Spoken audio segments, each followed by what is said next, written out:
Maayong adlaw, La Carloteños! Maayong adlaw sa tanan! Today is January 25, 2025, a day after the celebration of the 154th Patrial Fiesta of Our Lady of Peace Parish here at La Carlota City. Some sources address this church as Our Lady of Peace and Good Voyage Parish. However, may mga sources man nga nagatawag sini as Our Lady of Peace Parish. This church is one of the oldest landmarks in the city as it was established in 1873 and constructed in 1876. Sa pag-construct sini nila, they used red bricks from Silay kag mga coral stones coming from Guimaras Island. This church features a neo-Romanesque style architecture.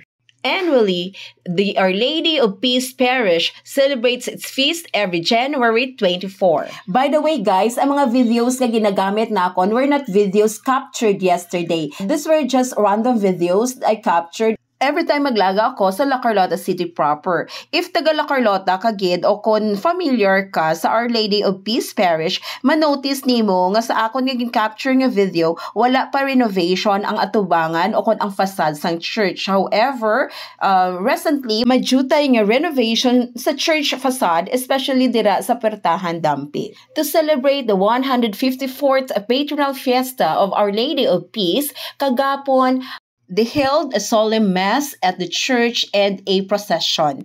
To add color and jubilation to this annual Patronal Fiesta, there was a week-long nightly celebration at the City Plaza. From January 20 to 24, 2025, sa January 20, may ara nga Mr. and Miss La Carlota North Elementary School Coronation Night. Sa January 21 was La Carlota South Elementary School 1 Coronation Night sa ilang nga Ginoo at Mutya ng lungsod. Sa January 22 may Mr. and Miss La Carlota South Elementary School 2 Coronation Night. Kag sa January 23 amo ang Doña Hortensia Salas Benedicto National High School Moda Runway Extravaganza Season 2. Kag sa January 24, which is the Fiesta Night, may ara nga hataw sa Galaw Dance Showdown sa Public Plaza, and after that was a party at the park featuring the Ground Zero Band. So inspired nga natapos na ang fiesta diri sa La Carlota, updi nyo ako sa paglagaw-lagaw diri sa syudad.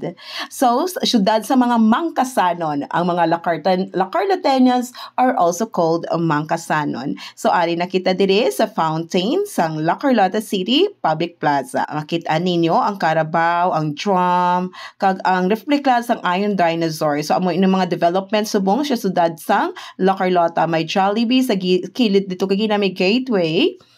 So ang fountain sang La Carlota City. Makita naton matuod nga malimpyo ang syudad sang La Carlota. Aside nga matahom ini, malimpyo pagkid. So sa ibabaw sang La Carlota Presidential Building may tinaga nga Let's Go La Carlota. So, ang ating fountain is a replica sang pangabuhi sa mga La Carloteño. Once again, guys, ang matahom kag malimpyo nga plaza sang La Carlota City. Kag sa ibabaw sang La Carlota Presidential Building, ang mga tinaga nga Let's Go La Carlota. Amoy na ang tagline sang La Carlota City. Let's Go La Carlota. Nagalabay kita karon sa tubangan sang La Carlota City Public Plaza, mo to Jollibee Rose Pharmacy, diri ang Caltex, kay makit-an man naton ang iglesia sang Iglesia Filipina Independiente.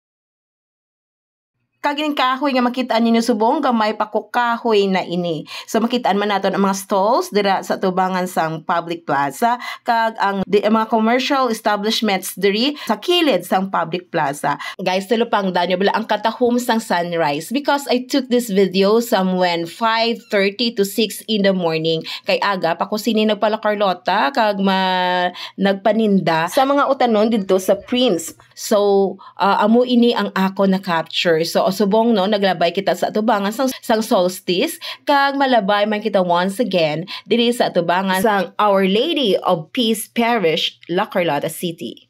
Before we finally end, guys, join me virtually as we explore La Carlota City.